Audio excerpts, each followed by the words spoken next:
মোহনার কাণ্ড দেখে রেগে গেল আদ্রিত। সম্পূর্ণ জানতে ভিডিওটিতে একটি লাইক করে দেখতে থাকো। গল্পে শুরুতেই দেখা যায় শুভর মন মেজাজের অবস্থা একদমই ভালো নেই। ঠাম্মি শুভকে বোঝাতে থাকে আর বলে, শুভ সব কিছু ঠিক হয়ে যাবে, শুধু একটু ধৈর্য ধর। শুভ তখন বলে, পারছি না ঠাম্মি, আমি আর নিজেকে কিছুতেই সামলাতে পারছি না। সমস্ত হিসাব যেন গন্ডগোল হয়ে যাচ্ছে।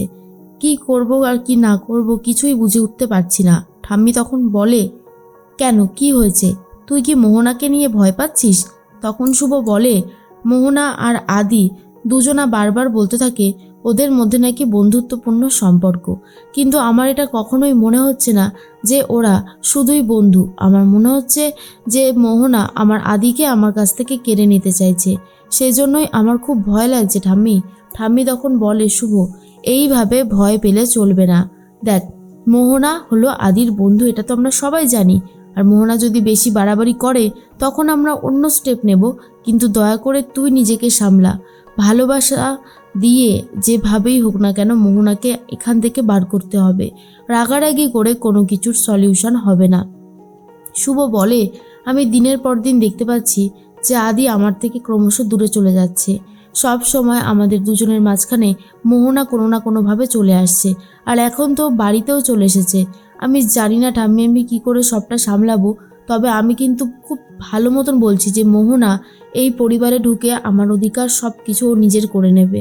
ঠাম্মি তখন বলে, এই পৃথিবীতে আমরা যাকে সব থেকে বেশি ভালোবাসি তাকেই আমরা হারানোর ভয় পাই, আর এটাই স্বাভাবিক একটা ব্যাপার। কিন্তু আমরা যদি তাকে জোর করে নিজেদের কাছে আটকে রাখতে চাই তাহলেও একটা গন্ডগোল পাকাতে চাই।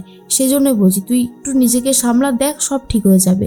এদিকে মোহনা ঘুরতে ফিরতে চলে গেছে আদ্রিতের ঘরে, আর সেখানে গিয়ে বিভিন্ন জিনিসপত্র ঘাটাঘাটি করতে থাকে। প্রথমেই আদির কিছু জামাকাপড় দেখতে থাকে, শুভর জামাকাপড় দেখতে থাকে, এইসব করতে থাকে। এরপর যখন শুভর সিঁদুরটা দেখেছে, আর তখনই মনে পড়ে যায় মোহনাকে শুভ বলেছিল এই সিঁদুরের জোর ঠিক কতটা তোমার কোনো আইডিয়া নেই, তাই তুমি চাইলেও কিছু করে উঠতে পারবে না। এর মধ্যেই শুভর সেই সিঁদুরটা নিজের হাত তুলে নিয়েছে, নিজের সিঁথিতে দেবে, আর ভাবছে এই সিঁথিতে সিঁদুর দিয়ে দেখব যে এই জোরটা কতটা। ঠিক তখনই চলে এসেছে আদ্রিত। আদ্রিত এসে বলে, কি ব্যাপার মোহনা, তুমি এখানে কি করছো? মোহনা তখন বলে, কি করব আবার, আমি একটু ঘুরে ঘুরে দেখছিলাম আর কি। আদ্রিত বুঝতে পারে এই সিচুয়েশনে যদি শুভ এখন দেখে তাহলে একটা অন্য রকমের ঝামেলা শুরু করে দেবে। মোহনা তখন বলে, বিশ্বাস করো আয়ান, তোমাকে ছেড়ে আমি বাঁচতে পারবো না।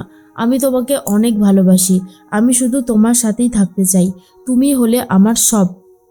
কিন্তু আদ্রিত বলে, তুমি ভুল করছো, আমি শুভলক্ষ্মীর হাজবেন্ড, কেশবের বাবা। তুমি এইসব জানা সত্ত্বেও যে বাড়াবাড়িটা করছো সেটা একদমই ঠিক হচ্ছে না। দয়া করে তুমি এইসব ছেলে মানুষই বন্ধ করো, কারণ যেগুলো হচ্ছে সেগুলো খুব বাজে হচ্ছে। মোহনা বারবার করেই বলতে থাকে, আর তার মধ্যেই চলে এসেছে শুভ। শুভ এসে বলে, কি হচ্ছেটা কি এখানে? মোহনা, তুমি আমার ঘরে কেন এসেছো?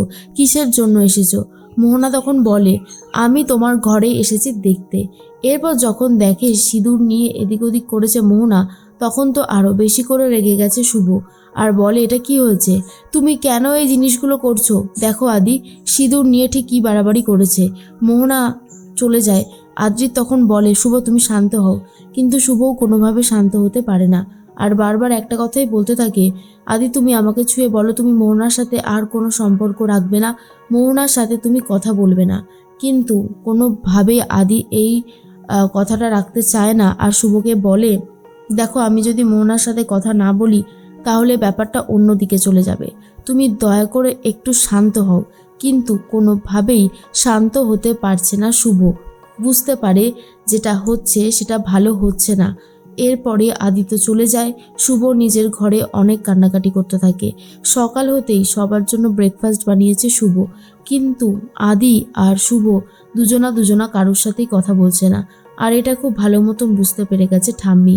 ঠাম্মি ভাবে এতে দুজনার মধ্যে ঝামেলা দিন দিন বেড়েই চলেছে ওই মেয়েটাকে নিয়ে। জানি না এর শেষ পরিণতি কী হতে চলেছে। তার মাঝখানে মোহনা সকালবেলায় চলে এসেছে আর আদ্রিতের সাথে কথা বলতে থাকে। শুভ বুঝতে পারে মোহনা তার জীবনটাকে শেষ করে দিচ্ছে, আর এর মধ্যেই সেবন্তীও মোহনাকে সাপোর্ট করতে থাকে। সেবন্তী এমনকি বাড়ির অনেকেই মোহনার দিকে চলে গেছে, আর এটা বুঝতে পেরে শুভর আরোই খারাপ লাগতে থাকে সবার জন্য।